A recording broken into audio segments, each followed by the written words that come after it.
MLA Kolikapudi శ్రీనివాస్పై AP సామాజిక సంక్షేమ board chairman Balakotaiah fire అయ్యారు. వైసీపీ సోషల్ మీడియాకు కొలికపూడి మేత వేస్తున్నారని, తన తప్పును కప్పిపుచ్చుకునేందుకు కొలికపూడి కులం కార్డుతో రాద్ధాంతం చేస్తున్నాడని ధ్వజమెత్తారు. తిరువురు నియోజకవర్గంలో కూటమి అభ్యర్థిగా కుక్కపిల్లని నిలబెట్టినా గెలిచేదంటూ కౌంటర్ ఇచ్చారు.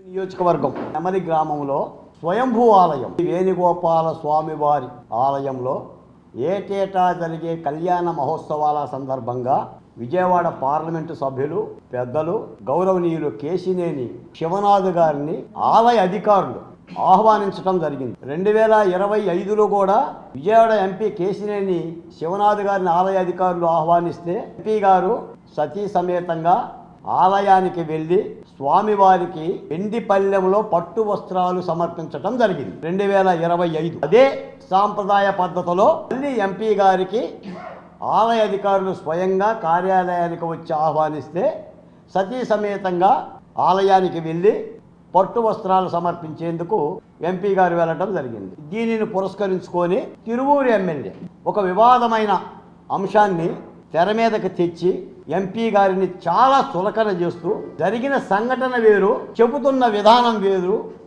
ఆయన ఆరోపణలు వేరు, ఎంపీ గారి మీద చేస్తున్న దాడి వేరు.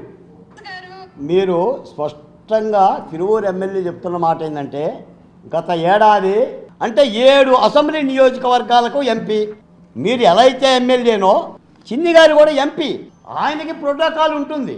ఒక ఎమ్మెల్యే చేతే చేయించాలి పట్టు వస్త్రాలు అన్నది ఎక్కడా లేదు. అది ఆలయ అధికారుల యొక్క నిర్ణయం. పనిగట్టుకొని అబద్ధాలు చెప్పడంతో పాటు రెండో మాట ఏంటంటే కులం కార్డును అడ్డు పెడుతున్నాం. ఆంధ్రప్రదేశ్లో 36 SC ST నియోజకవర్గాలు ఉన్నాయి. విజయవాడ ఎంపీ కేశినేని అంటే నిన్ను గెలిపించిన ఎంపీ. ఎన్నిసార్లు తిరువూరు వచ్చారు వెంకటేశ్వర గారు? ఎన్ని రాత్రులు నిద్రగాశారు నీ తిరువూరికి? విజయవాడ నుంచి తిరువూరు రావాలంటే ఎన్ని మైళ్ళ దేవం, ఎంత ఖర్చు పెట్టారు? తెన్నింటి వాసాలు లెక్క పెడతావా? దీనికోసం ఎమ్మెల్యేనా? వైసీపీలో ఉన్న దేవినేని అవినాష్ లాంటి వాళ్ళందరూ కూడా మీరు ఆహారం అందిస్తున్నారన్న సంగతి మర్చిపోమా. ఎంపీ గారి గురించి మాట్లాడే నైతిక అర్హత లేని వాళ్ళు కూడా మాట్లాడుతున్నారు. నీ కారణంగా డిబేట్లు పెడుతున్నారు. నేను ఒక మాట్లాడుతున్నాను తిరువూరు ఎమ్మెల్యే గారిని, మీడియాలో ఎలా మాట్లాడతావు నువ్వు? అంతర్గత సమస్యలని, పార్టీ క్రమశిక్షణ అంటే తెలియదా?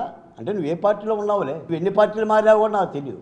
ఆ క్రమశిక్షణ కూడా లేని మీరు ఆ నియోజకవర్గ ప్రజలను ఏమి మీరు ఆదరిస్తారు?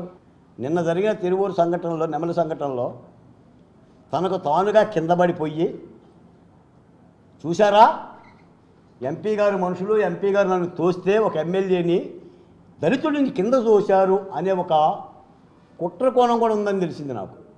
చాలా గొప్పగా పవిత్రమైన ఆలయం. ఆ ఆలయ కళ్యాణ మహోత్సవానికి, దేవదేవుని మహోత్సవానికి ఎలాంటి విఘ్నం జరగకూడదని 2 చేతులు ఆపి కార్యకర్తలందరినీ కూడా నిలువరించి కోపతాపాలు లేకుండా జరిగిన కార్యక్రమం. మరీ మాట్లాడకపోతే